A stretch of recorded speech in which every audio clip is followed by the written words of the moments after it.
Hey guys, welcome back to my channel AR anime world. I hope आप सभी लोग बहुत अच्छे होंगे। और आज मैं एक्सप्लेन करने जा रहा हूँ बुक ऑफ एस्पर का एपिसोड 504। और जिन लोगों ने पिछला एपिसोड नहीं देखा, मैं उसकी लिंक डिस्क्रिप्शन में दे दूंगा, तो वहां से जाके देख सकते हो। और जिन लोगों ने सब्सक्राइब नहीं किया, सब्सक्राइब कर लो, लाइक कर दो, शेयर कर दो। और अब बिना किसी देरी के वीडियो को स्टार्ट करते हैं। हमने पिछले एपिसोड में देखा था जूफेन अपनी डोमेन बना के उसके अटैक को नलीफाई कर देता है। जब जूफेन जू किनचेन की तरफ देखता है, वो जू किनचेन को दर्द में पाता है। जूफेन देखता है कि जो उसके एंकल है घायल हो चुके हैं। जू किनचेन को बहुत ही ज्यादा दर्द हो रहा था और जूफेन के इस लेट रिएक्शन की वजह से जू किनचेन को सफर करना पड़ रहा था। इसीलिए जूफेन बहुत ज्यादा गुस्सा और येनमू को मारने की खून की इच्छा और ज्यादा बढ़ चुकी थी। और फिर तभी येनमू कहता है, कोई भी पार्लर ट्रिक तुम्हें बचा नहीं सकता मेरे डोमेन से, और तुम इस मरी हुई लड़की के साथ मुझसे कैसे लड़ोगे, और मैं तुम्हें थोड़ा और एग्जॉस्ट करके मार दूंगा। येनमू इस समय जूफेन के सामने दिखावा कर रहा था। फिर जो जूफेन होता है किनचेन को दोबारा से उठा लेता है। येनमू इस समय चुप हो गया था। फिर येनमू कहता है, क्या ये लड़का बिना हाथों से मुझसे लड़ेगा? क्या ये इसके लिए हार्ड नहीं होगा? और जो जू किनचेन थी इस समय शर्मा रही थी और इस समय जूफेन की आंखों में बहुत ही ज्यादा गुस्सा दिखाई दे रहा था। फिर तभी जूफेन कहता है, तुम कुछ चीजों में बिल्कुल गलत हो। हम दोनों के स्टेजेस के बीच में अर्थ और हेवन का गैप है। इसमें से कौन अर्थ है और कौन हेवन है ये दूर से ही क्लियर हो चुका है। और अगर मैं चाहूँ तुम्हारी लाइफ किसी भी टाइम ले सकता हूँ। तुम इसलिए किक कर रहे थे अभी तक क्योंकि तुम एडवांटेज में थे। ये कहकर जूफेन किनचेन को अपने हाथों में उठाए हुए आगे चलने लगता है। स्पेस क्रशर डोमेन था, वो भी उनके साथ में मूव कर रहा था। और येनमू की जो आग की लपटें थे वो अलग हो चुकी थी, जिसकी वजह से जूफेन आगे बढ़ रहा था। मैंने तुम पर इनमें हमला नहीं किया कि मैं कैप्टिव्स को ढूंढ कैदियों को ढूंढ सकूं, और ग्रुप में रहकर आगे बढ़ना भी कठिन था। फाइनली यहाँ पर बहुत सारे लोग हैं, जैसा मैं चाहूँ वैसा कर सकता हूँ। फिर जो येनमू होता है वो मॉक करते हुए कहता है, क्या तुम अब तक मुझ पर होल्ड करते आ रहे थे? येनमू जिस तरह जूफेन को देखता है, तो जूफेन येनमू को पूरे रास्ते झांसा दे रहा था, जबकि उसके अटैक से बच रहा था। और येनमू कहता है, आखिरकार ये बच्चा है क्या, क्योंकि एक वुमेन को प्रोटेक्ट करते हुए अपने आप को प्रोटेक्ट कर रहा है। येनमू को इस पर विश्वास नहीं हो रहा था। फिर जो जूफेन होता है वो अपना सर हिलाते हुए कहता है, ये होल्डिंग बैक नहीं था, और चलो इसको एक डेथ मैच बनाते हैं, और अभी तक मैं तुमको मारना नहीं चाहता था। और फिर येनमू कहता है, आखिरकार इसमें डिफरेंस क्या है? और फिर जो जूफेन होता है वो कहता है, मैं बस अपनी बिना फिंगर हिलाए मैं वेस्ट बना सकता हूँ। ये कहने के बाद ही जूफेन के माइंड में जो प्रिज्मेटिक ड्रैगन था वो अपनी आंखों को खोल लेता है। और फिर जो जूफेन की पावर थी वो बढ़ने लगी। जूफेन रिलीज कर रहा था बहुत सारी अनबिलीवेबल ड्रैकोनिक पावर को। उस समय इथेरियल स्टेज के एक्सपर्ट्स की जो सोल थी वो कांपने लगी थी।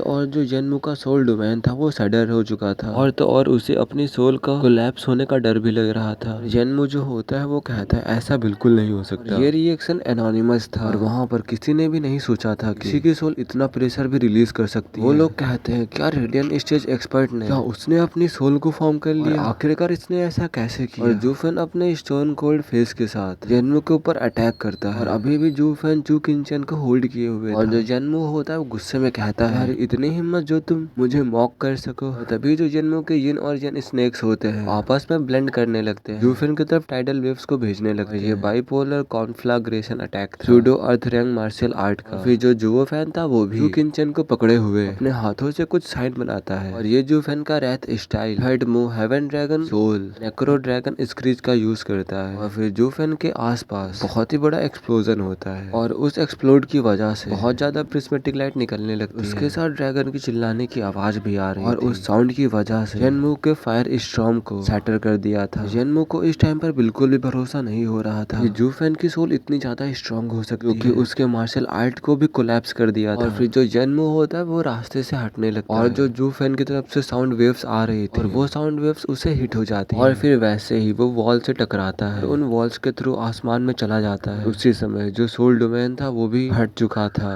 और इस समय येनमू एक पेड़ के पत्ते की तरह कांप रहा था। और येनमू कहता है, क्या ये मुझे सच में मारना चाहता है? जो जूफेन था अब वो उसके सामने आ चुका था। येनमू के ग्रेट मार्शल आर्ट का सामना करने के बाद जिसका अभी येनमू ने यूज किया था, जूफेन ने उसे बिल्कुल भी रोकने की कोशिश नहीं की थी। तो उसने अपनी उंगली को भी नहीं हिलाया था उस मार्शल आर्ट को रोकने के लिए। और इस समय जूफेन एक जानवर लग रहा था जो इस समय येनमू के टुकड़े टुकड़े करना चाहता था। और इस टाइम पर येनमू सिर्फ जूफेन को देख रहा था। जूफेन धीरे धीरे उसके पास पास आ रहा था, भले ही उसके हाथ ब्यूटी को होल्ड करने में बिजी थे। और इस समय यनमू भी बहुत ज्यादा घबरा चुका था। यनमू कहता है ये फ्रीक से भी ऊपर फ्रीक है, और इसके हाथ भी बंधे हुए हैं। और वो कहता है कि इसने मुझसे सही कहा था, ये बहुत ही ज्यादा अलग है। और ये पहली बार था कि यनमू ने, जिसे कि बहुत बड़ा टैलेंट कहते हैं हीलियम फ्लेम का, उसने अपनी लाइफ में पहली बार एडमिट किया था कि वो किसी से कम है। इस समय यनमू के दिमाग में बस एक ही थॉट आ रहा था, वो यहाँ से भाग जाए, वही उसके लिए सबसे बेहतर मौका था। फिर तभी यनमू जू किनचेन की तरफ देखता है, जो कि जू फैन की ओनली वीकनेस थी। और फिर वो जू किनचेन की तरफ कुछ अटैक करके और वहाँ से भागने की कोशिश करता है। और जू फैन उस अटैक को रोक के ने बहुत ज्यादा टाइम बचा लिया था। जू फैन का कितना एंगर था, वो उसकी राइट आई में आ चुका था। तभी उसकी राइट आई चमकने लगती है गोल्डन कलर से। फिर जू फैन यूज करता है divine eye of the world second stage, void inhalation. फिर जू फैन की आंखों से जू फैन का अटैक यनमू की तरफ जाने लगता है।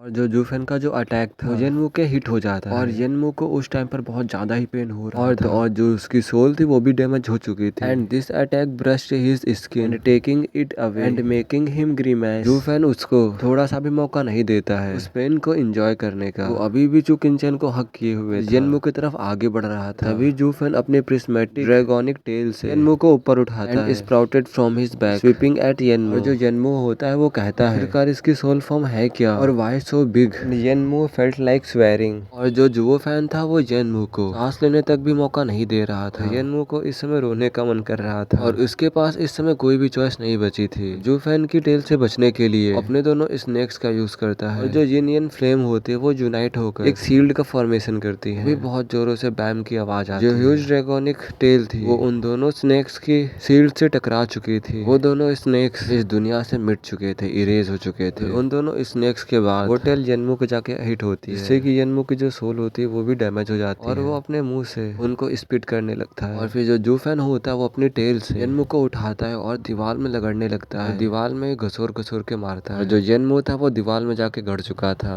येनमू इसमें बहुत ही ज्यादा पेन में था। और जूफैन के दूसरे टेल के अटैक से केव का टॉप वाला पार्ट था वो 10 माइल्स दूर जाके गिरता है। वहाँ पर सभी लोग जूफैन के एंगर को देख के सबके फेसेस फ्रीज हो चुके थे। वो लोग कहते हैं इसने गुस्से में तो पूरे माउंटेन को ही ब्लो कर दिया। और वो सभी लोग विटनेस थे कि कैसे डीप माउंटेन केव बदल गई एक वैली में विथ आ स्लाइटेस्ट गेस्चर। इस टाइम पर जो जूफैन का गुस्सा था और जो जूफैन के फेस के ऊपर सवजरी थी, और इस टाइम पर जूफैन येनमू से भी वर्ष था। वो लोग कहते हैं आखिरकार ये कैसे लोअर 3 सेक्ट में हो सकता है, इतना स्ट्रॉन्ग डबल ड्रैगन गैदरिंग में भी कोई नहीं हो सकता। वो सभी लोग जूफैन को बस एक गॉडली बीस्ट की तरह देख रहे थे जो कि डीमन स्कीमिंग सेक्ट से आया है। वो लोग कहते हैं क्या ये इसकी ट्रू पावर है, this is no longer abnormal but god like. और जो दूसरी तरफ जू फैन था उसको और किसी की भी चिंता नहीं थी, अभी भी बहुत ज्यादा कोल्ड, बहुत ज्यादा फ्यूरियस और डिटरमाइंड था। और जू फैन अपने टेल को पुट करता है, आराम से लैंड करता है। चूकिनचैन को नीचे रखने से पहले अजूरे फ्लेम्स होती हैं उसके चारों तरफ सर्कल लगाने लगती है चूकिनचैन के। और फिर जो चूकिनचैन होती है वो फील करती है कि वो अब मूव कर सकती है। और फिर वो जू फैन को स्वीट स्माइल देती है। भले ही जू फैन कितना भी बदल चुका हो बट वो अभी भी जू फैन को सेम इंसान ही मान रही है। और फिर जो चूकिनचैन होती है वो जू फैन की तरफ स्माइल करते हुए कहती है इस लड़के की जो सील है वो बहुत ज्यादा ही कॉम्प्लिकेटेड है और हमें इस सील से डील करने में बहुत ज्यादा ही टाइम लगने वाला है और इसमें कोई भी वंडर करने की बात नहीं है। येनमू 3 टॉप सेक्ट से आता है। और फिर चूकिनचैन दोबारा से कहती है दूसरे लोग भी सील्ड है, हमें उनकी भी मदद करनी होगी। फिर जो जूफैन होता है उसके एंकल को देखता है, उसका जो एंकल है उसमें चोट लगी है, उसके हाथ को आराम से पकड़ता है और उसके जो चोट्स वगैरह लगे थे वो अजूरे फ्लेम से हील होने लगते हैं। जूफैन दोबारा से हेवन ड्रैगन सोल का यूज करता है, फिर उससे वो 10 ड्रैगन सोल्स को फॉर्म करता है। फिर वो उनसे कहता है दूसरों की हेल्प करो जाके। चूकिनचैन अपने हाथों को देखता है, उसके हाथों में अजूरे फ्लेम चमक रही थी, वो हील कर रही थी चूकिनचैन के वुंड्स को। इस टाइम पर चूकिनचैन बहुत ज्यादा ही खुश थी अंदर ही अंदर। और वो कहती मुझे पता है और मैं दोबारा से तुम्हें ऐसी दिक्कत में नहीं आने दूंगी, तुम्हें कुछ कहने की जरूरत भी नहीं और मैं सब कुछ समझती हूँ। हमारे अपने खुद के पाथ है, let something pump into each other. जूफैन अभी भी उसको पूरी केयर के साथ हील कर रहा था और वहाँ पर जो सभी लोग थे वो उनको देख रहे थे और वो लोग कह रहे थे कितने लवली कपल, ये दोनों बस अपने ही छोटे से वर्ल्ड में खोए। फिर जो फिंडियन होता है वो अपनी आंखों को रोल करते हुए कहता है वो बस छोटा सा वुंड है और वो आराम से पिल से ठीक हो जाएगा। और तो और यहाँ पर हमारी कल्टीवेशन सील्ड है और हम लोग यहाँ पर कुछ भी नहीं कर सकते और तुम्हें हमारी पहले मदद करनी चाहिए। फिर जो क्विगैंग होता है वो हंसते हुए कहता है मास्टर फिंडियन एकदम सही कह रहे हैं, आप हम लोगों की सील्ड नहीं खोलेंगे हम लोग इसके बाद कभी भी हिल नहीं पाएंगे। और जो बाकी सभी लोग होते हैं वो भी उसके साथ हंसने लगते हैं इंक्लूडिंग मिस्टिकल हेवन सेट की गर्ल्स। यहीं पर ये वाला एपिसोड खत्म होता है। अभी हमें उसके बारे में कुछ बताया नहीं गया है। जेनमू है मर गया है कि क्या हुआ। अब मिलते हैं नेक्स्ट एपिसोड में जो कि कल सुबह आ जाएगा। फिर तब तक के लिए बाय बाय।